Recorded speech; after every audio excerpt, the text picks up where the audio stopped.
Hi, Trevor here, Life Reflection Requests. Thank you for stopping by.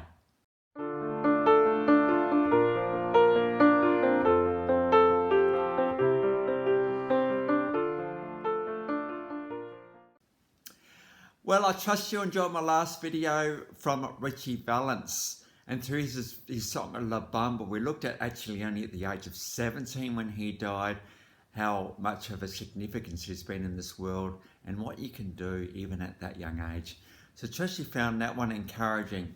Well, this is another request following on from the video from Buddy Holly I did a couple of times ago when the conversation in the car, what, the day the music died, what about the other two? So we're getting on to, we've done Ritchie Valens, we've done Buddy Holly, we're now getting on to the other guy that was killed in that plane crash, obviously the pilot as well. Giles Perry Richardson, born in 1930 in Sabine Pass, Texas.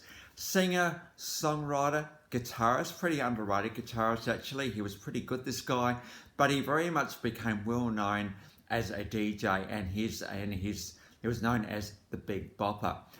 This guy was a born entertainer and absolutely made for television, and we'll get onto a couple of clips of his in a minute. But as a DJ, he certainly got well known, and between the 29th of April 1957 and the 4th of May 1957, he did a continuous radio show that went for 122 hours. And in that time, he played a staggering 1,821 songs. And so, you know, that's a pretty amazing feat when you think about it. Just to know that many songs, actually to be able to play all those sort of songs in a bit of an order and come up with them as you go is a pretty amazing. And this was the talent of the Big Bopper. He was also a bit of a pioneer in rockabilly, and that was another bit of a claim for fame for him. In 2010, he was inducted into the Iowa Rock and Roll Hall of Fame. And Van Halen, off their 1986 album 5150, in the song Good Enough, it starts with "Hello Baby." And of course, that "Hello Baby" is one of those lines that the Big Bopper is known for. But of course, the world paused on the 3rd of February 1959 when only at the age of 28, the Big Bopper was killed in that plane crash with Buddy Holly and Ritchie Valens. What an incredible, amazing thing that was. It gave the world a time to pause. Certainly gave Don McLean and his song American Pie, dubbing that day as the day the music died. Buddy Holly was 22, Ritchie Valens was 17, Big Bopper 28. So, oh my goodness, what a day that was. So if Buddy Holly being pretty big at this time, you know, if you got in the plane with this guy, you know, you had made it, and Big Bopper, well, it truly was there as well. It was estimated that around the time of his death, he was working around, there was about 50 songs that were in various stages of completion. So very much a singer-songwriter, and certainly be able to hit the ground running with a couple of his songs. He was also a bit of a pioneer when songs were getting recorded on tape. He thought, well, hey, can't we do like video on videotape? And so very much a pioneer in that. And of course, now the rest is history from this point onwards, and very much a legacy of the Big Bopper, amongst others, of course. The Beatles were doing video as well, and this guy as well. So when you think about Big Bopper, there's one song you think about in particular, and it starts with, "Hey baby, oh baby, you know what I like." You might be thinking at this point, what?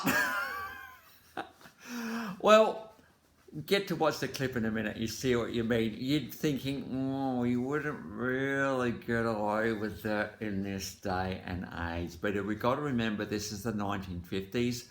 Big Bopper was such a compelling force of nature on screen, and you know, he could get away with this sort of thing.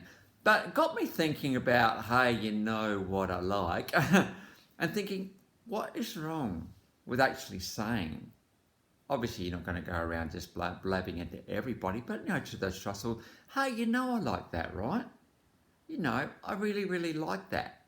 You know, there's nothing wrong with saying that. I remember when I was in my early 20s, I had a little bit of I quite liked ribbons in girls' hair. You know, it was just something about it. I just thought, oh, that's pretty nice. And, you know, every now and then a friend of mine, we should actually put a ribbon in her hair just for that reason. Nothing romantic. It was just kind of, yeah, Trev, just trying to make you feel like part of the crew here. There's nothing wrong with saying what you like. You know, we all say about things that we don't like. You know, me, I hate bananas. You know, I'll be looking at me thinking, what? What's wrong with bananas? And even one step worse than that, I don't really like avocados. I know, don't hit me through the screen, but just something about the texture of them I don't like. And you know, so I think, no, I don't like those things. But I do like lasagna, and I do like spaghetti bolognese. I like walking in beautiful surroundings. They're things that we do like, you know, and there's something better in those moments to actually share that with somebody else, or to share that with a group of people. Think, hey, I'm absolutely in my element right now. I was at a bar last night, 10 stories up, and I had this uninterrupted view of the city of Adelaide, the eastern end of it. I was thinking, wow, I really, really like that, and quite memorable, really. In fact, because I knew it was a bit of a view, I was kind of looking forward to it before I even got there, and really, really great to be able to share that with other people. So it's all right to say the things that you like. I suppose, you know, this is a bit different. This is, hey, baby, you know what, I like this. It's quite a right different, and the song is Chantilly lace, and I think he likes girls wearing Chantilly lace and a few other things like that. So obviously, you know, that's a bit different, but it's so hard to tell people what you like, because, you know, you learn about people by things that get them excited. And so, hey guys, say what you like, all right? But don't be overbearing about it. Just sort of label it with everybody. Just, you know, hey, I really like that. I really like that thing, actually, you know. And so, you know, what bands do you like? You know, I love electric light orchestra and you know, progressive rock and things like that. The stuff that we like. Of course, we all like different things, and this is what makes the world such a cool place. So anyone, hey baby, you know what I like. This is the amazing thing about the Big Bopper. He had this way about him that you just had to say, what? But it's sometimes you're thinking, yeah, I get it. I really, really get it. And Big Bopper just had this compelling way of actually getting himself in front of camera, and just the way he performed to the crowd. Chantilly lace actually did pretty well. It got to number 6 on the Billboard Top 100 in the US, and also in the top 40 in the UK. And it came out in 1958. So we might as well get on the clips now. So we've got Chantilly lace, that one's there. And then we've also got Little Red Riding Hood. Now, this wasn't the other one that was coming around at the time. Hey there, Little Red Riding Hood, you sure are looking good. Please don't go in the big bad pool alone, or however it goes. It wasn't that one. This is another one, actually. And this is another clip. This is one of those ones that he just had to get recorded. Did he know something was coming up? Who knows? So this just shows how great a showman the Big Bopper was. He had a pretty good voice, and he had a pretty cool way of telling a story. And apparently from a pretty young age, he had a pretty good feel for music as well.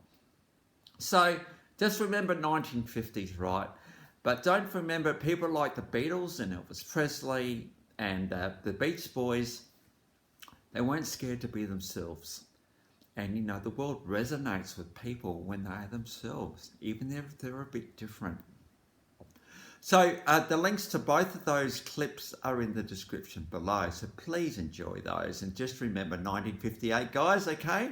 But, you know, have a look at it, because it's quite different.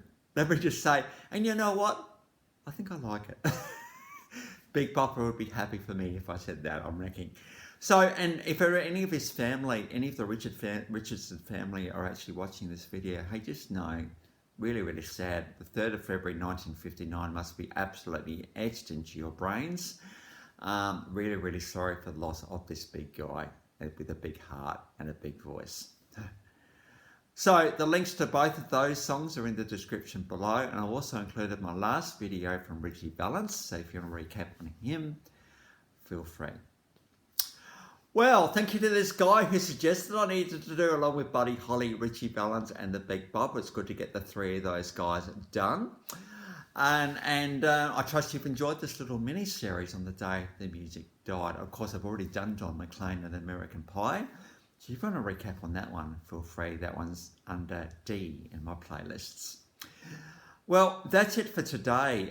By the way, thank you for everyone for coming back and for hanging around and all the stuff that you guys always do. Really, really appreciate the engagement we've been getting of late. And yeah, a couple of subscribers of late too. We've got a total of 21. You know, I'm just going to put it straight out there. You know, I'm not going to say, hey, subscribe to my channel. No, I don't do that sort of stuff. You're going to subscribe. So, you know, there we go. So that's it for today. Next time we're going to go on to a guy that hit the ground running in Australia when he came out, and that is Ben Lee. So until that time, I'll catch you around. Bye for now.